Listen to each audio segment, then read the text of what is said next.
has collected more hits in this postseason than any hitter in any postseason. If he can get one more, his name will live forever. Now Barger's the winning run.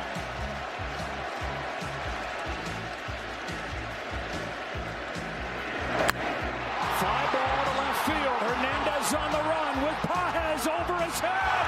Paez runs him over, makes the catch, sends Game 7 to the 10th. So yeah, overall, because for various reasons we haven't spoken since the before Game 1 of the World Series. It was Game 1. My God. All right. Well. Yeah. So we'll try to go over as much as we can without making this 3 hours. But yeah, absolutely. I mean, for a lot of my Blue Jays fans, like mega fan friends, there needed to be a little quiet morning, a little private morning time before really doing the postmortem. So like what overall were your thoughts, like from beginning to end, thoughts and experiences, because I have a whole lot as far as just like, I was here just like up in Northern Ontario for the first 5 games and then decided to go to Toronto for the last 2.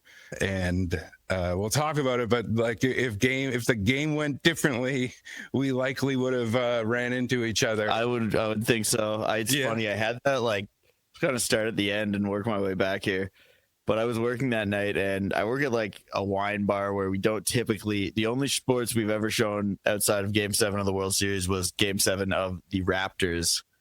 So this was a real yin yang situation. But at the end of the night, I was sitting around like commiserating with some friends of mine, and none of the 3 of us were like particularly huge Jays fans before this season. And I will say most of my friends who are like diehard, deeply emotionally invested were in, having their own ritual because of the ritual, superstitious nature of baseball. So most of them had something locked in. Anyway, we were just talking about how if they'd won, we would have like all been so happy and probably would remember that night forever. And I'm sure it's a memorable evening in some way, but it's just a funny like philosophical moment to sit there and reflect on like something that could have been really magical and was certainly beautiful in its own right, but was just a hair off. Yeah. Oh my God. Yeah. I'll get into that. Like the crazy thing too is like because we've been there, right? Like we were there. In most of our peers' like lifetime and many of their like actual memories. Yeah, and because of the sequencing of the Jays having the really good sequence of 2020 2015, the bat flip year, yes, and then following up 2016, both times going to the ALCS and losing, but having big moments, the bat flip, and then the next year the home run with Edwin in the wild card game, and then sweeping the Rangers. So like, and then they just fell apart, but then right as they fell apart, the Raptors picked it up, right? And at the same time, kind of the Leafs, if you count losing numerous round 1s, but still they were there. The Matthews era started. There was like excitement there for other reasons. They kind of like yes. They became an exciting team in one way or the other. Yeah, so like, and then the success with the Raptors, and then literally the world changed. The next year, the absolute world changed, and so, but then it didn't feel all that far away. Like when when you're standing there with strangers talking about baseball, it doesn't feel that far away because we've been there, right? Like I remember Dundas Square the night we won. I remember even Front Street the night that we beat the Bucks to go to the championship. So those memories were right there. Totally. And even when I think like growing up in southwestern Ontario, or I would imagine people all over Canada, maybe Ontario slightly more so, but I would have been 5 or 6. Anyway, so my like earliest formative memories, I kind of just remember seeing Blue Jays logos a lot. And you know what I mean? Like it just felt like it was in the air at that. And like the Skydome was a new building, newish kind of, I don't know, it felt like a cultural kind of like location or like building in Canada, all this stuff. So yeah, it all in a way feels very like within reach, these memories and the feelings. That's actually, you reminded me, I don't think I said this last time, but I tweeted about it and stuff. But like one of my first like literal memories as a like young, very young human was being, because like me and my dad used to go to Sudbury Wolves games a lot. Oh yeah, like beautiful. Junior hockey team up here. And I remember vividly being at a Wolves game and like 200 people were just in the corner watching like a little TV behind where they sold 50-50 tickets. And I remember watching the hockey game and everybody losing their mind over the Joe Carter home run. And wow. And my dad just being like, it's the Blue Jays, they won the World Series. And like it not really dawning on me, because I remember also like him telling me like it's 2 in a row now, you know? So I just thought, oh, so we're the best, you know what I mean? Yeah. And then 94, it was the Expos. Like the Expos were dominant up until the lockout. Oh yeah.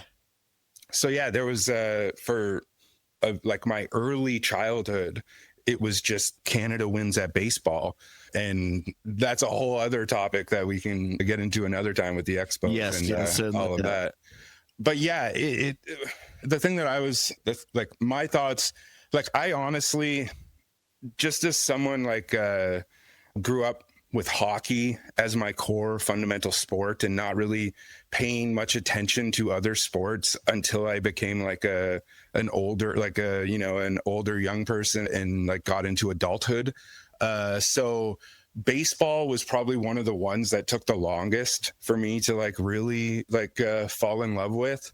2 things. So I remember when I moved back to Sudbury in 2011, there was my friend Mike was a umpire. So a lot of the time we worked the same shift and we would just like end our day like at like 6:30 or whatever and just watch random baseball games. And like at that time, I literally didn't even know what a breaking ball was. And in that year, I remember literally just like learning the cruelty of baseball, right? And how, you know, back in the day, the better team won every year, right? But the thing about that, it was like the sport itself just sold itself. And over time, they've needed to create variants. They needed to create like parity to make it like to be able to sell the product, right? But still, there's still like, you know, ask the Seattle Mariners and things like that. Like the closer you get, the further you are away. You know, if that makes any sense. Like, yeah. Like in baseball, like you can be a half game back, and that is what dictates, you know, something that would change your life, something that changes the city that you're playing for, in some cases the country that you're playing for, you know, just the history of those places. And it comes down to literally just the stupidest, most insignificant things that end up happening throughout the course of a season, and then throughout the course of an entire baseball game, like play by play, game by game. It's just something that is, it's like life. Like it's the closest like sport that you can like, you know, that you can relate to just like generally life. And it's not fair, but that's just baseball. Like that's literally the thing that I learned from my buddy Mike. It's just like, that's baseball though. It's not like hockey. It's not like basketball. It's, you know, there's a cruelty to it. And also there was another thing very shortly after that, I bought a book, and I would highly recommend anybody who's like interested in baseball. There was like I think it might've been Clinton, but like there was a president who hired a guy who was like a Department of Physical Education or something like that. And someone was like, just this physicist was tasked with writing a book about all of the basic physics of baseball. And that's the title of the book, The Physics of Baseball. And like, it explains, it explains how the ball moves, and then how the ball moves, the difference between in the springtime, the summertime, the fall, in different areas of the United States. The ball moves differently depending on elevation and things like that. And you just really learn that it is such a magical game that is just also so stupid. And I think, in a sense, like, because we are so, like what I said, like so many people in Toronto, in Canada sports are similar to like my experience, where they grew up fundamentally understanding sports through the realm of hockey. And if you process baseball through the realm of hockey, like, you're going to be horrified spiritually. You know what I mean? Like, because like a great example is like after we lost game 3, in that truly it was one of the best games ever, in the sense that it went 18 innings, but it was also a very bad baseball game because of the situation and because the Blue Jays needed to keep switching out hitters because of injuries and things like that. And because of that, they were just not able to get a hit. And it was like we were going into like a very odd odyssey in that game. But we lost that game. And people were losing their minds. We went down 2-1 and people were absolutely losing their minds. But like, baseball is a game, especially when you get to the postseason, there's some times where you have to just concede a matchup. Like that, we had Scherzer up there, and Scherzer gave us what we got us. But in the end, we could have won the series without winning that game. And like, people reacting to that were just losing their minds, right? Like thinking like it's over, we're going to lose this series and it's going to be because of that. And, in hindsight, you can think that way, but you can't think that way. That's not the way that baseball works. Like, it's a series of individual games. It's not like hockey where you're building momentum, because every single game you have somebody else out there. But again, I think a lot of Blue Jays fans simply just don't know baseball in a structural sense. This gets to the thing that I was going to say earlier, like the 2011 World Series is when I learned about the horrific cruelty of baseball. And the 2011 World Series, the Texas Rangers were down to a single strike. The St. Louis Cardinals were down to a single strike, and they were going to lose twice. They tied the game, I think, in the 9th, after being down to their last strike, their last out, their last strike, tied the game, put it to extra innings. And then in extra innings, again, their last strike, walked off. And somebody we'll talk about later, Joe Buck, who is a notorious Cardinals homer, had one of the most just like egregious homer call after that. Freeze hits it in the air to center. We will see you tomorrow night. And then the Cardinals again the next night win the World Series. And Texas Rangers, I don't think ever went back and won until very recently, like 3 years ago. But like, the Rangers were like, you were about to pop the champagne. They were down to their last strike. And that night I learned 2 rules about baseball. Don't count outs and don't plan. Don't plan for anything that's about to come after you win. Because as soon as you do that, you're testing fate. And it's better to just let the game wash over you. And experiencing that just as a spectator, I learned that baseball is cruel. It's a cruel sport. It's not like any other sport. And it's something that you have to learn by just watching baseball. And with the Blue Jays, we haven't been deep enough for those things to happen. And when it did happen, we were almost always on the right side of it, right? Like with the bat flip, with them not putting in Brighton in that wild card extra innings game. A lot of lessons that Blue Jays fans still have not learned, and to go that far, it was kind of fascinating to see.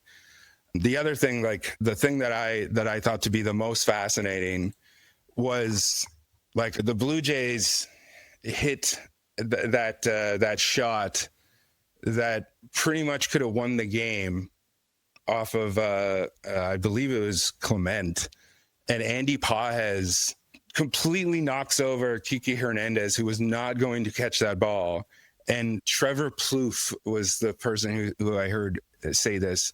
Like, he stole victory out of the hands of Toronto. He stole victory out of the hands, like eternal victory out of the hands of Ernie Clement. You know what I mean? Ernie Clement would have been a legend forever, right? So how poetic. And the other thing is, Ernie Clement is the one who had the incredibly heart-wrenching post-game interview where he said, I love these guys. I love coming to work. I'm paraphrasing, obviously. The only thing I can think of right now is spending this last night with all the boys, and I'm just going to miss them in the off season. I couldn't wait to come to the field every day and just hang with everybody. And I've been crying for probably an hour. So I thought I was done with the tears, but I just love these guys so much. It was so much fun coming to work every day and, battling with these guys. And we have so much to be proud of, even though, it didn't go our way. All I care about is just hanging with these guys for, another couple hours. Ernie, what will you remember most about the season? I just could not wait to come to the field every day. I just love these guys so much. That's all I care about. And, we gave it everything we had. And, when you fall short, but you can say that, you left it all out there, there's, something to be proud of there. Go through that ninth inning with 2 outs to go, and the emotion of the game tying and turning the way it did. Yeah, it's a grind. God, it took a lot out of us, but I just, I feel for the guys. I feel for everybody in here. Like, we grinded so hard. We went through so much all year, and I go to war with Jeff Hoffman every day of the week. I'd want him on the mound. I want Beebs on the mound. Those are guys who, I would take a bullet for. And, 99 times out of 100, those guys get the job done. Obviously just wasn't our night here, but I feel for those guys so much. I had a chance to win it there in the ninth and didn't get it done, but I want that one back too. Just like those guys, I'm sure want those pitches back. I can't emphasize it enough. Like, those guys busted their tails all year, came through in big moments. Just wasn't our night. It was so, oh my God, how could you, even if you are not a fan, don't know who anyone is, it was so beautiful and so just heart-wrenching. Yeah, it was very impressive. So just a couple thoughts on the end of the series there. As you said, I heard some stupid thing came up on my Instagram feed during or after game 6 or 7. It was one of the various podcasts of a former athlete interviewing other former athletes about sports. It was a basketball player. I don't remember who. I could probably find it if I looked hard enough. But he was speaking with a baseball player, and the baseball player said, hitting a baseball is the hardest thing in sports. You can't get lucky and do it. So it's a real, I think that's a bit of a microcosm, or maybe representative of the stuff you were talking about it is the least fair game, because it is there's the least margin for error. And one thing you can do in baseball that a kind of an cliche in basketball, hockey, football is, and European football, they weren't trying to win, they were trying to not lose. But in baseball, you can try to not lose. That is a viable strategy. And in fact, a lot of it's trying to not lose. But yeah, I saw a lot of heartbroken people that night, but also one thing that I saw, and we both had the unique experience of being in Toronto at that time. But I know people, across Canada were probably going through the same thing. Yeah, it's like, if you can't observe the beauty in it, like when I see the Leafs lose, in big situations year after year, there's a lot more despair, I would even say. But I heard a lot of people saying after the series, first of all, you've got to be cognizant of we watched two like all-time great performances from Yamamoto and Shohei at one time or another. So like there's no shame in being beaten by the best.